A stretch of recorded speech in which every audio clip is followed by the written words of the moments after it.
আসসালামু আলাইকুম বন্ধুরা, কেমন আছেন আপনারা? আশা করছি আল্লাহর রহমতে সবাই ভালো আছেন। আলহামদুলিল্লাহ, আমি অনেক ভালো আছি। আজকে আমি আরও একটি ব্লগ ভিডিও নিয়ে চলে এসেছি।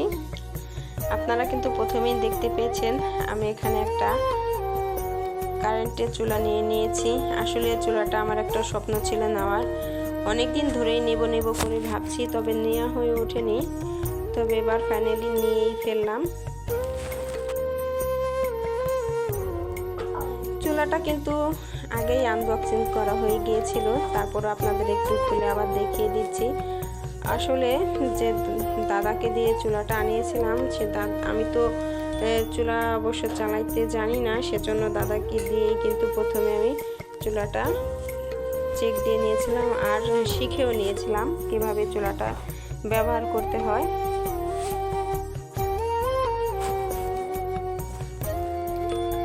চুলার সঙ্গে দেখুন ওয়ারেন্টি কার্ডগুলো, এই যে ওয়ারেন্টি কার্ড, আর চুলাটা কিন্তু ক্যাম কোম্পানির, আর 1 বছরের কিন্তু ওয়ারেন্টি। আর আমরা কিন্তু মধ্যবিত্ত, আমাদের কিন্তু সব সময় এভাবে কিন্তু শখ পূরণ করতে পারি না। আর ঈদের সময় বোনাসের টাকা দিয়ে কিন্তু আমি কিন্তু চুলাটা নিয়ে নিয়েছি। চুলাটা কেমন হয়েছে একটু জানাবেন আপনারা। আর আমি আজকে চুলার মধ্যে কিন্তু এখনই রান্না বান্না করে দেখাবো আপনাদেরকে। আসলে অনেকেই কিন্তু বলে যে কারেন্টের চুলার রান্নাটা বেশি মজা হয় না, খেতে ভালো লাগে না। তাই আমি আজকে কিন্তু প্রথমে কিন্তু একটু টেস্ট করে দেখব যে আসলে কি খেতে কি খারাপ কিনা। এখন চুলাটা কিন্তু আমি রান্নাঘরে কিন্তু নিয়ে এসেছি। আর এখানে কিন্তু আমার প্রথমে রাইস কুকার ছিল। এই যে আমাদের চুলা কিংবা রাইস কুকারের লাইন করাই আছে। আমি এখন একটু লাইন দিয়ে চেক করে নেব। আর আমি কিন্তু রান্নাবান্নাটা কিন্তু এখন করে নেব। আজকে আমি আপনাদেরকে মাংস দিয়ে খিচুড়ি রান্না করব। আর এই রান্নাটাই কিন্তু আজকে আমার ইফতারের আয়োজন, ভুনা খিচুড়ি। আর চুলাটা কিন্তু 2200 ওয়াটের। চুলাটা আমি যখন লাইনটা দিয়ে দিলাম, দেখুন এখানে কিন্তু অন অফ করার আছে। আর এই যে কুক প্রায়তে চাপ দিলে কিন্তু একদম 2200 ওয়াট কিন্তু উঠে গিয়েছে। আর দেখুন হিট কিন্তু হয়ে গিয়েছে। আর দাদা বলেছে তো যখন রান্না করব তখন কমিয়ে নেব। এই যে আমি কিন্তু একটু চুলা রিংটা ঘুরিয়ে ঘুরিয়ে কিন্তু একটু কমিয়ে নিচ্ছি, দেখতেছি আমি যে কত কত আসে কত কত বাড়ে। এটা কিন্তু আমি একটু চেক দিয়ে নিচ্ছি।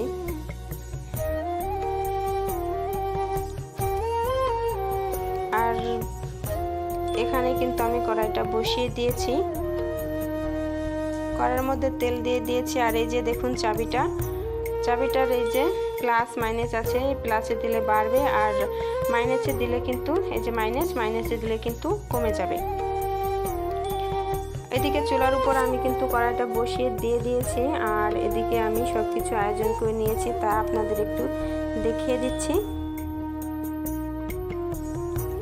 আজকে আমি পোলাও চাউল দিয়ে আর মুরগির মাংস দিয়ে আজকে ভুনা খিচুড়ি করব। এটাই ইফতারির আয়োজন। দেখুন এদিকে তেলটা কিন্তু গরম হয়ে গিয়েছে। আর আমি কিন্তু প্রথম যেহেতু রান্না করতেছি অ্যাট ফার্স্ট আজকেই, তাই আমি কিন্তু এখানে চুলার তাপটা কিন্তু অনেকটাই কমিয়ে দিয়েছি, 600-তে রেখেছি। তারপরে কিন্তু আমি রান্নাটা শুরু করে দিয়েছি।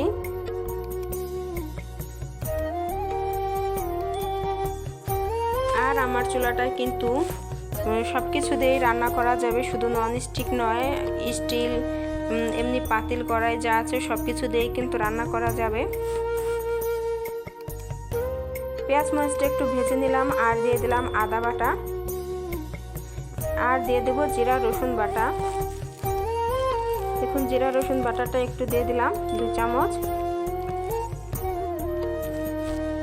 এখন মশলাটাকে একটু ভালোভাবে ভেজে নেব। সাধারণত আমরা কিন্তু কম বেশি কিন্তু ভুনা খিচুড়ি রান্না করতে পারি, তারপরেও আমি একটু আপনাদের বলে দিচ্ছি। আর এখানে দিয়ে দিচ্ছি গরম মশলার গুঁড়া, দিয়ে দিলাম হলুদের গুঁড়া, পরিমাণ অনুযায়ী দিয়ে দিলাম। এখন আমি ভালোভাবে মশলাটাকে আর একটু কষিয়ে নেব।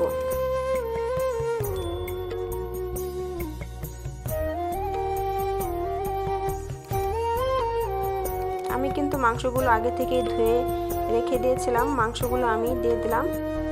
আমি এখানে অল্প করে মাংস নিয়েছি, শুধু একবারে খাওয়ার জন্য আর 2 জন মানুষের জন্য, এটাই কিন্তু যথেষ্ট। সেজন্য মাংসটাকে এখন আমি কিছুক্ষণ সময় রান্না করে নেব।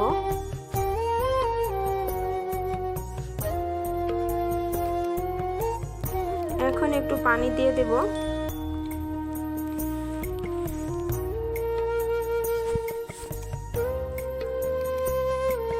আমি কিন্তু লবণটা দিতে ভুলে গিয়েছি, তাই এখন আমি লবণটা দিয়ে দিলাম। বেশি দেরি হয়ে যায়নি, মাংসটা যদি রান্না হয়ে যেত তাহলে কিন্তু লবণটা ঢুকতো না মাংসের ভিতরে। আর মাত্রই যখন মাংস দিয়ে দিলাম আর মাত্রই পানি দিলাম, আর যখনই মনে পড়লো লবণটা দেওয়ার কথা, তাই লবণটা দিয়ে দিলাম। এটা কিন্তু বেশি একটা দেরি হয়নি, খুব সুন্দরভাবে মাংসের মধ্যে লবণটা ঢুকে যাবে। দেখুন আলুটা এখন আমি দিয়ে দিলাম। আলুটা দিয়ে কিছুক্ষণ সময় আমি মশলার সঙ্গে ভালোভাবে মাখিয়ে নেব। তারপরে আমরা সাধারণত যেভাবে তরকারি রান্না করি ঠিক সেভাবেই আমি তরকারিটা রান্না করে নেব। আর কিন্তু আমি অন্যদিকে চাউল ধুয়ে কিন্তু পানি ঝরাতে দিয়ে দিয়েছি।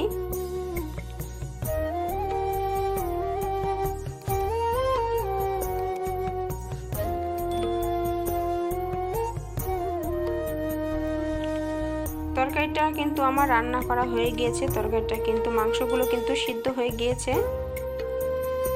এখন আমি এর মধ্যে দিয়ে দিব চাউল, আমি ধুয়ে আলাদা করে রেখেছিলাম, সেই চাউলটা দিয়ে আমি কিছুক্ষণ সময় চাউলটাকে ভেজে নেব।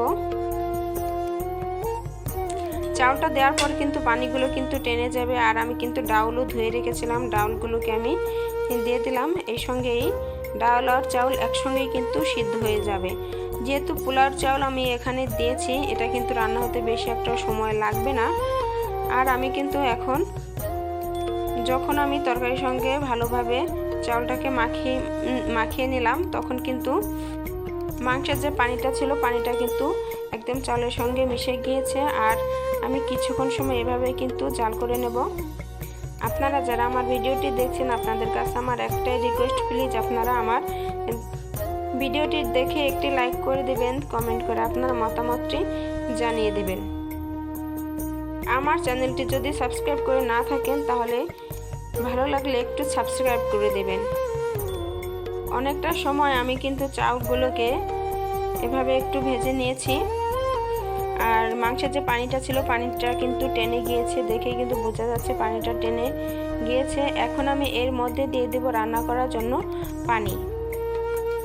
এখানে 1 পোয়া পোলাও চালের জন্য আমি 3 কাপ পানি দিয়ে দিয়েছি।